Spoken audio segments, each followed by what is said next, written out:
Hi guys, welcome to this page of the notes, and we're going to go ahead and try one more of these before moving on to something else. Once again, you've been given a quadratic in standard form, which really tells me nothing about what the graph of this is going to look like. And so they ask you to put it in vertex form so that I can quickly identify A, H, and K, make those transformations to the parent function, and get a good idea of what the graph is going to look like. So let's do that. We know that in order to put it in vertex form, it is y equals, and I will need to complete the square.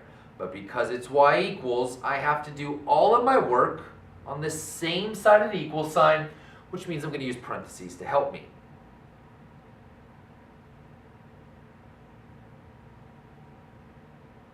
Now, I'm going to complete the square inside the parentheses by adding b squared over 4. But in order to complete the square, I need my leading coefficient to be a 1. And it is not, it's a 2.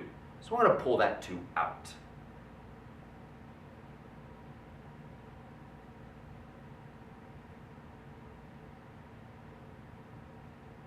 Alright, well now that I have a leading coefficient of 1 inside the parentheses, I can go ahead and add my b squared over 4, where my b is now a negative 6. So let's do that.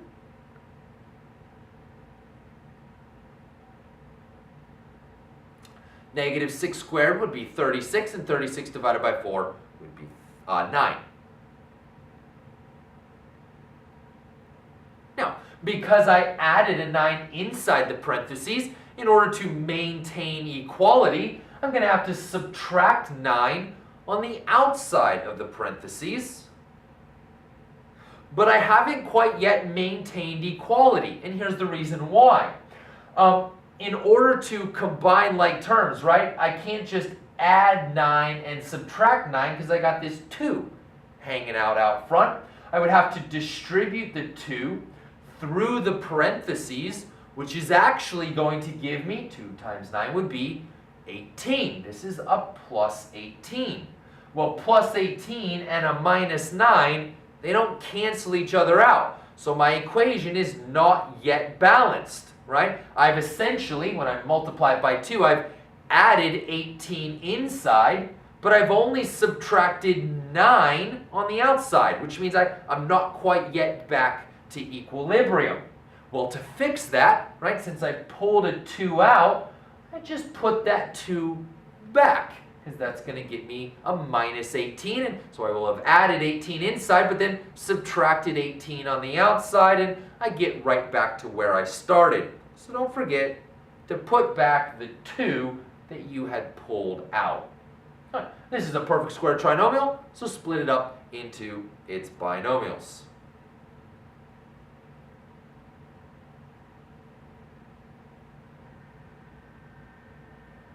Let's see, I'm going to have plus 17 minus an 18, and I have y equals 2 times the quantity x minus 3 squared minus 1, where my a is equal to 2, h is equal to a minus 3, and k is equal to a negative 1, where my quadratic is in vertex form, and I can quickly recognize a, h, and k and perform those transformations to my parent function.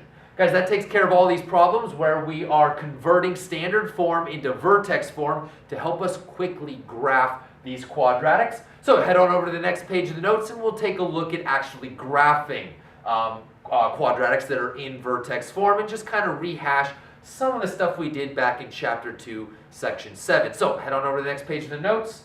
I'll meet you there.